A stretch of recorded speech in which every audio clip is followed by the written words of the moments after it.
नालायक सरकार। पोस्टमार्टम हुआ 12, बच्ची भर्ती हुई 6, 8 को यूरिन टेस्ट हुआ, 8 को सभी टेस्ट के बाद नॉर्मल हो गया।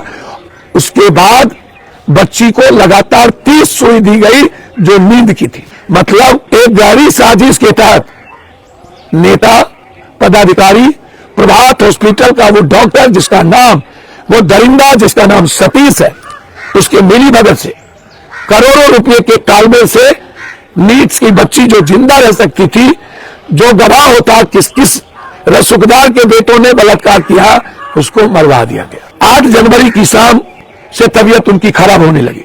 10 तारीख तक उसका मेजर ऑर्गेनिक फेल्योर होने लगा। 3 तारीख को 6 तारीख को जांच रिपोर्ट के अनुसार सब कुछ नॉर्मल था। वो 6 को ही उसने रिपोर्ट दे दिया कि सब कुछ नॉर्मल है। वह सिर्फ बेहोश थी। उस नशे का एंटीडोट होश आने के लिए दिया जाता है जो जानबूझकर नहीं दिया गया। अचानक 8 के बाद हमारी बच्ची आईसीयू में भर्ती कर दी गई। मैं एक बात जानना चाहता हूं, 6 तारीख से 8 तारीख के बीच जो आप छिपाए आईसीयू में मेरे बच्ची के साथ क्या क्या हुआ?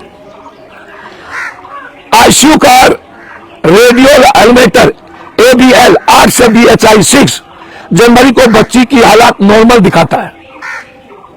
आईसीयू में जब बच्ची को आप ले गए तो रेडियो एलिमेटर और ABL 800 BHI 6 बच्ची को बिल्कुल नॉर्मल बता रहा है।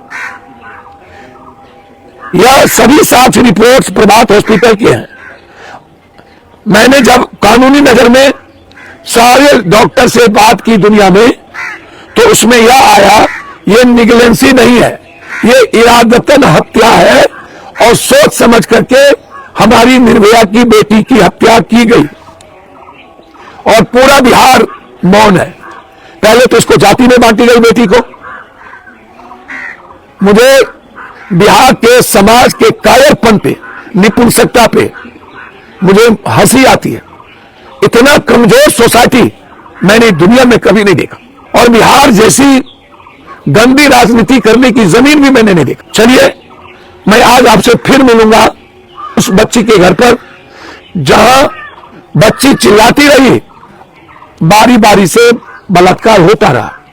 कल फिर एक बात आएगी कि हम बच्ची के बलात्कारियों को पकड़ लिए। अरे नालायक सरकार, आप डरते हो, आप कायर हो, आप कमजोर हो, इसीलिए पप्पू यादव से डरते हो। मैं आपसे डरने वाला नहीं हूं, और ना मैं आप सुरक्षा के लिए भीख मांगूंगा। मैं मरना पसंद करूंगा, लेकिन आपके तानाशाह के खिलाफ लड़ता रहूंगा।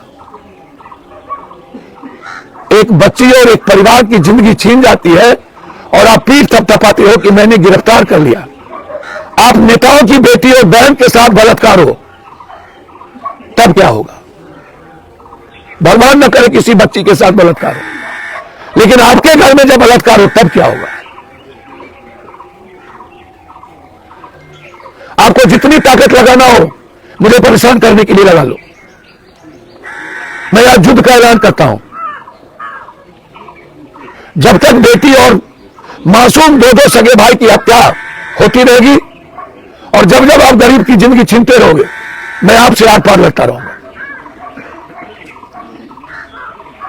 बचा लीजिए इस बिहार की बेटी को, यही मेरी आपसे अपील है। आज के बाद कोमा में जाना, फिर मेदांता भेजना, फिर मेदांता में भी वही 10 सुई देना और बच्ची को मार देना, क्या यह हत्या नहीं है?